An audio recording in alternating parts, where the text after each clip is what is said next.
ఓం సమర్థ సద్గురు శ్రీ సాయినాథాయ నమః. శ్రీ సాయి లీలామృతం అధ్యాయం 12. దక్షిణ. సృష్టిలో వాస్తవానికి సర్వము భగవంతునిదే. మనకు సర్వము ఆయాచితంగా ప్రసాదించిన భగవంతుడే మనపై అనుగ్రహంతో సద్గురువుగా సాక్షాత్కరిస్తారు. ఆయన ప్రసాదించినదే కృతజ్ఞతతో వారికి సమర్పిస్తున్నామని గుర్తించడమే దక్షిణలో ఉండవలసిన భావం. అందుకే బుద్ధిమాంద్యం వలన భక్తులు మనస్సు మార్చుకొని మొదట ఇవ్వదలచిన దానికంటే తక్కువ ఇచ్చినప్పుడు అతడు మోసం చేస్తున్నాడనేవారు సాయి. కొద్ది క్షణాలు కూడా మనస్సును ఇంద్రియాలను నిగ్రహించి ఏకాగ్రం చేయడం ఎంతో కష్టం. అటువంటప్పుడు సద్గురువు ఎంత కృషి చేసి నిరంతరము సహజము అయిన ధ్యాన నిష్టను సాధించి ఉండాలి. ఆ శక్తితోనే అనుక్షణము భక్తుల కష్టాలు కోరికలు తీరుస్తూ పరమార్థాన్ని చేకూరుస్తున్నారో కదా. ఇది తెలిస్తే కానీ ఆయనకు కృతజ్ఞత ఎలా తెలుపుకోవాలో అర్థం కాదు. సద్గురువు కోరేది అటువంటి అవగాహన, కృతజ్ఞత, ప్రేమలనే. కారణం వాటి ద్వారా మాత్రమే మనం తరించగలం.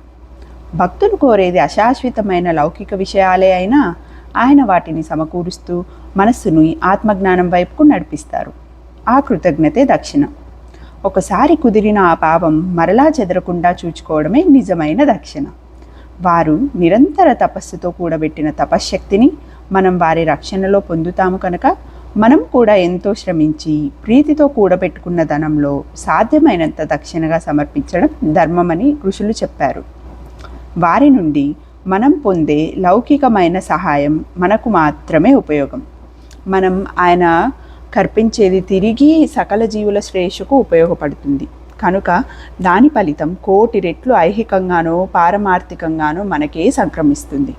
అందుకే తాము స్వీకరించిన దానికి తిరిగి 100 రెట్లు మేలు చేయవలసి ఉంటుందనేవారు బాబా.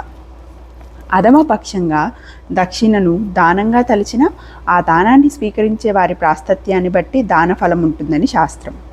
అలా సాయికి సమర్పింపబడిన దక్షిణ సకల దేవతలకు సత్పురుషులకే కాక సకల సృష్టికి పరమాత్మకు చెందుతుంది. మన భావము గుర్తింపులపై మనమిచ్చే దక్షిణ యొక్క ప్రాస్తత్యం ఆధారపడుతుంది. సాయి అడిగిన దక్షిణ అదే. సాయి కొందరు భక్తుల వద్ద దక్షిణ అడిగి తీసుకునేవారు, కొందరిస్తే తీసుకునేవారు, కొందరితో తాము సాధువు కనుక ధనం స్వీకరించరాదని సౌమ్యంగా వద్దనేవారు, కొందరిచ్చే దక్షిణ కఠోరంగా నిరాకరించేవారు. దక్షిణ అడిగే రీతులు కూడా వేర్వేరుగా ఉండేవి. కొందరి వైపు మౌనంగా చేయి చాపేవారు, కొందరితో దక్షిణ కుక్షిణ ఏమైనా ఇస్తావా అనేవారు. ఎవరైనా ఇవ్వకున్నా ఏమీ అనేవారు కాదు. అబద్ధం చెప్తే మాత్రం బయట పెట్టేవారు. అయిష్టంగా ఇచ్చిన ఆ పైకం అన్యాయార్జితమైన స్వీకరించేవారు కాదు సాయి. దక్షిణలో కొంత దునిలోకి అవసరమైన కట్టెలు కొనడానికి, మసీదులోనూ దేవాలయాలలోనూ దీపాలకు నూనె కొనడానికి ఖర్చు పెట్టేవారు. మిగిలిన పైకం అంతా సాయంత్రం అయ్యేసరికి పేదలకు సాధువులకు పనిచేసేవారు. ఇదంతా తెలియని వారు సాయి భక్తుల వద్ద డబ్బు గుంజుతారని ప్రచారం చేసేవారు. భక్తులు ఆపస్తమయాలలో దేవతలకి మొక్కుకుని కష్టాలు తొలగాక మర్చిపోతే బాబా వారి వద్ద ఆ పైకం స్వీకరించి రుణ విముక్తులని చేసేవారు. తరచూ ఆయన కోరే పైకం ఆధ్యాత్మిక సత్యాలను సూచించేదిగా ఉండేది. రఘువీర్ పురందరే వద్ద బాబా ఎప్పుడు 2 రూపాయలు మాత్రమే దక్షిణ తీసుకునేవారు. అతడు ఒకసారి కారణం అడిగాడు. నాకు కావాల్సింది కాసులు కావు, నిష్ఠ, సబూరి అన్నారు బాబా. బాబా, నేను ఆ 2 ఎప్పుడో సమర్పించానే అన్నాడు అతడు. నీవు వాటిని సమర్పించలేదు, నీ భక్తి నిశ్చలం కాలేదు, నీవు నన్ను దృఢంగా అంటిపెట్టుకొని ఉంటే నేను నీ వెంటే ఉంటాను అన్నారు. బ్రహ్మ సత్యం అన్నారు కనుక సత్యానికి దూరమైన వాడు పరబ్రహ్మ స్వరూపానికి దూరమే కదా. బాబాను సంపూర్ణంగా విశ్వసిస్తే అసత్యం ఎందుకు అవసరమవుతుంది? ఒకసారి నార్కే ఉద్యోగం లేనప్పుడు షిరిడీలో ఒక సంవత్సరం ఉన్నాడు. అప్పుడు సాయి అతనిని ప్రతిసారి 15 రూపాయలు అడగడం ఆరంభించాడు.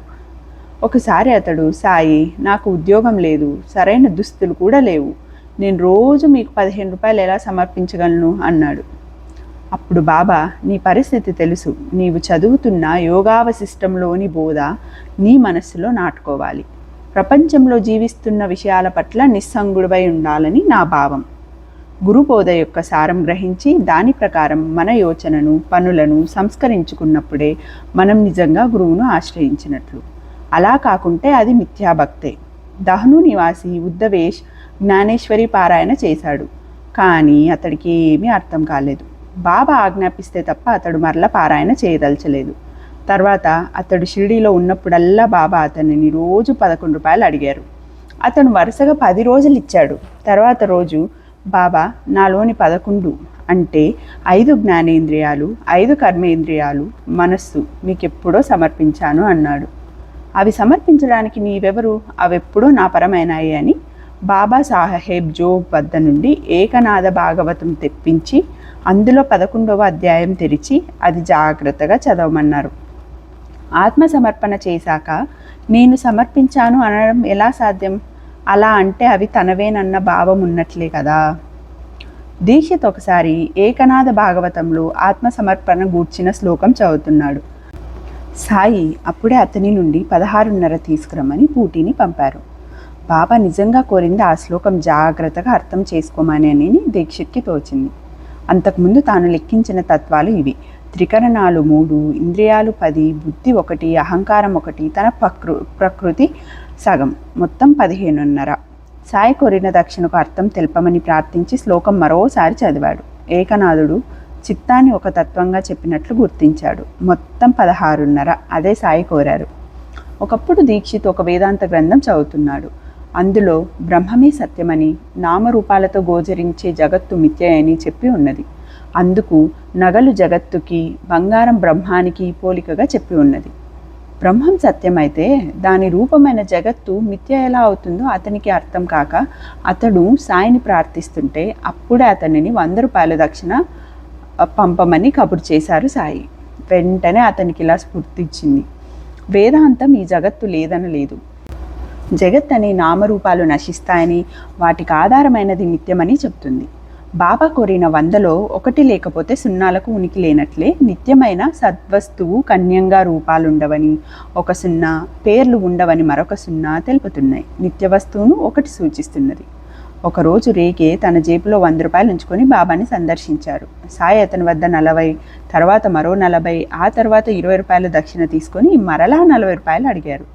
ఆయన వద్ద పైకం లేదంటే శ్యామ వద్దకు పంపారు. అతడు ఇలా అన్నాడు: ఆయన కోరేది డబ్బు కాదు, నీ మనస్సు, బుద్ధి, కాలము, ఆత్మల్ని. సాయి ఈసారి దీక్షిత్ వద్దకు పంపారు. అతడు నీ దగ్గర ధనం లేదని, యాచించడం అగౌరవం అనుకోరాదని సాయి బోధించారు అన్నాడు. తర్వాత బాబా అతనిని చందోర్కర్ వద్దకు పంపారు. అతడు సాయి కోరినప్పుడు మన వద్ద పైకం లేకపోవడం బాధాకరమే, అందుకే సగం పైకం కోపర్గాంలో ఉంచి నా వద్ద ఉన్నది అయిపోయినప్పుడు తెప్పిస్తాను అన్నాడు. ఆ విషయం చెప్పగానే సాయి అతనిని పిలిపించి మొదట 40 రూపాయలు, తర్వాత 40 రూపాయలు, ఆ తర్వాత 20 రూపాయలు తీసుకున్నారు. అతడు కోపర్గాం నుంచి పైకం తెప్పించుకోలోగానే మరలా దక్షిణ కోరారు సాయి. నానా సాహెబ్ చిన్నపుచ్చుకున్నాడు. భక్తి ప్రధానం కానీ యుక్తి కాదు అని సాయి అతనికి తెలిపారు. ఒకప్పుడు తార్కాడ్ భార్యను 6 రూపాయలు కోరారు బాబా. అది విని ఆయన కోరినది అరిషడ్ వర్గాలు విడవమని అన్నాడు తార్కాడ్. ఆమె మసీదుకు వెళ్ళినప్పుడు సాయి మరలా దక్షిణ కోరారు. తాను వాటిని సమర్పించానని చెప్పగానే ఆ స్థితి తొలగిపోకుండా చూచుకో అన్నారు. అలా భావం నిలిస్తేనే నిజంగా దక్షిణ సమర్పించినట్లు. సాయి బీబీ దేవ్ వద్ద దక్షిణగా 4 నవర్లు తీసుకొని కూడా నీవు 4 ఇచ్చినా బాబాకు చెందినది ఒకటే అన్నారు. భక్తుడు ఎన్నిసార్లు తన అంతఃకరణ చతుష్టయం భగవంతునికి అర్పించినా ఆయనకు చెందేది ఆత్మ ఒక్కటే, ఒక్కసారే. ఒకప్పుడు మరికొంతమందితో పాటు రఘు అనే సాయి భక్తునికి కూడా జైలు శిక్ష విధించారు. అతడు రాసుకున్న అప్పీలు మేమో చూసి చందోర్కర్, దీక్షిత్ మొదలైన వారు కేసు చాలా బలంగా ఉన్నదని, లాభం లేదని చెప్పారు. అప్పుడు సాయి అతనిని దూమల్ వద్దకు పంపారు. నిజానికి ఎట్టి ఆశ లేకుండా కేవలం సాయి ఆదేశంగా మాత్రమే దూమల్, అహ్మద్ నగర్ మెజిస్ట్రేట్లు మాట్లాడారు. నాటి రాత్రి రఘుకు కలలో సాయి కనపడి, రేపు మీరంతా విడుదలవుతారు, ఏడవకండి అని చెప్పారు. ఆశ్చర్యం! కింది కోర్టులో రికార్డు తెప్పించకుండానే, ఆ కోర్టులో అప్పీల్ కానీ విచారణ కానీ జరగకనే అది కేవలం గ్రామ తగాదాల వల్ల ఆరోపింపబడిన నేరమని నిర్ణయించి మెజిస్ట్రేటు వారందరినీ విడుదల చేశాడు. ఇది న్యాయశాఖ చరిత్రలోనే అపూర్వం. రఘు 300 రూపాయలు ఫీజుగా దూమల్కి చెల్లించాడు. వెంటనే దూమల్ షిరిడి వెళ్ళాడు. సాయి ఆ పైకమంతా దక్షిణగా తీసేసుకొని రఘు విడుదలైంది కేవలం తమ కృప వల్లేనని సూచించారు. అలానే సాయి అతనికి ఒకసారి 50 రూపాయలు దక్షిణ అడిగారు. అతని వద్ద పైకం లేదంటే సాటేను అడిగి తెమ్మన్నారు. అంతకుముందు సాటే తన పెన్షన్ 50 రూపాయలు పెంచమని ప్రభుత్వానికి అర్జీ పెట్టుకున్నాడు. సాటే సంతోషంగా 50 రూపాయలు దూమల్కి ఇచ్చాడు. ఆ రోజునే అతని పెన్షన్ పెంచుతూ ప్రభుత్వం ఆదేశించింది. భక్తుల బాధలు తొలగించడానికి కూడా బాబా దక్షిణ అడిగేవారు. ఒకసారి ఆయన అడిగితే ఒక పోలీస్ ఆఫీసర్ తన వద్ద పైకం లేదన్నాడు. నీ పర్సులో 50 రూపాయలు ఉన్నాయన్నారు బాబా. అతడు ఆశ్చర్యంతో ఆ పైకం సమర్పించాడు. ఆయన కొద్ది మాత్రమే తీసుకొని, మిగిలినది నీకు అవసరం అవుతుంది త్వరలో అన్నారు. త్వరలో అతడు చిక్కుల పాలై వాటిని తొలగించుకోవడానికి ఆ పైకం ఖర్చయింది. కష్టాలు తీరాక అతడు మొత్తం సాయికి దక్షిణగా సమర్పించాడు. అతడు ఆ పని ముందే చేసుంటే చిక్కులే వచ్చేవి కాదు. ఒక భక్తుడు దక్షిణ ఇవ్వాలని 2 రూపాయలు వేరుగా జేబులో పెట్టుకున్నాడు. కానీ ఆయనకు 1 రూపాయి మాత్రమే ఇచ్చాడు. సాయి నవ్వుతూ, ఎంత మోసం, మొదట ఈ పకీర్కని 2 రూపాయలు జేబులో పెట్టుకొని కూడా 1 రూపాయి మాత్రం ఇస్తారు, చాలినంత డబ్బు వేరే జేబులో ఉన్నది కదా అన్నారు. అతడు ఆశ్చర్యపోయాడు. సాయి కోరే దక్షిణ ఒక్కొక్కప్పుడు భవిష్యత్తును నిగూఢంగా సూచించేది. 5 గదులతో భవనం నిర్మింపదలిచి సాయిని దర్శించాడు దేవ్. అప్పుడు బాబా నేల మీద 25 గీతలు గీస్తూ, గదికి 1 రూపాయి చొప్పున 25 రూపాయలు దక్షిణివ్వు అన్నారు. అతడు సమర్పించాడు. ఆశ్చర్యం, అది 25 గదుల భవనమైంది. అలాగే 1912లో ఒకరోజు పోలీస్ ఇన్స్పెక్టర్ సోమనాథ్ వద్ద సాయి 10 రూపాయలు దక్షిణ తీసుకున్నారు. ఆ రోజు నుంచే అతని నెల జీతం 10 రూపాయలు పెంచినట్టు 6 నెలల తర్వాత అతనికి ప్రభుత్వం నుండి ఉత్తర్వు వచ్చింది. నాచ్ని శంకర్రావు నమస్కరించగానే బాబా 15 రూపాయలు దక్షిణ అడిగారు. అతడు తన వద్ద డబ్బు లేదు అన్నాడు. వెంటనే సాయి 30 ఇవ్వమన్నారు. అతడు తిరిగి అదే బదులు చెప్పాడు. సాయి 64 కావాలన్నారు. వెంటనే అతడు, బాబా, మేం పేదవాళ్ళం, అంత ఇవ్వలేము అని మొరపెట్టుకున్నాడు. అప్పుడు సాయి వారిని ఆ డబ్బు పోగు చేసి ఇవ్వమన్నారు. ఆయన భావమేమో ఎవ్వరికీ అర్థం కాలేదు. తర్వాత 1916లో బాబాకి జబ్బు చేసినప్పుడు ఆయనకు ఆరోగ్యం చేకూరాలని సాప్తాహం అన్నదానాల కోసం నాచ్నే శంకర్రావు కూడా వసూలు చేశారు. వారు సేకరించి పంపింది సరిగ్గా 64 రూపాయలు. సాయి పవిత్రుల వద్ద మాత్రమే దక్షిణ స్వీకరించేవారు. ఉప్పుడు కత్తెను ఒకరిని ఉంచుకొని సుఖరోగాలతో బాధపడేవాడొకడు షిరిడీ చేరి బాబాకి 50 రూపాయలను ఇవ్వబోయాడు. సాయి కోపంతో, నీ డబ్బు నాకొద్దు, నీ ఒకతని ఉంచుకున్నావు కదా, ఆమెకివ్వు అన్నారు. అతడు సిగ్గుతో తల వంచుకొని వెళ్ళిపోయాడు. ఒకప్పుడు దక్షిణ విషయమై సాయి, నేనెవరి నుండైనా 1 రూపాయి దక్షిణగా తీసుకుంటే దానికి 10 రెట్లు తిరిగి ఇవ్వాల్సి ఉంటుంది. నేనెప్పుడు ఏది ఊరికే తీసుకోను, ఆ ఫకీరు చూపిన వారి నుండే స్వీకరిస్తాను. వాళ్ళు దక్షిణ రూపంలో పుణ్యం నాటి తర్వాత సమృద్ధిగా ఫలితాన్ని పొందుతారు.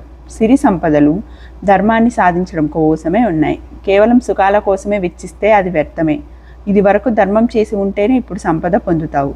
అది భగవంతుడిచ్చినదే కనుక భగవంతుడికి ఇవ్వడం వలన భక్తి, జ్ఞానాలు వృద్ధి పొందుతాయి. నేను మాత్రం చేసేదేమిటి, 1 స్వీకరించి 10 రెట్లు ఇస్తున్నాను అన్నారు. ఇంతటితో సాయి లీలామృతం అధ్యాయం 12 ముగిసినది. ఓం సాయిరం.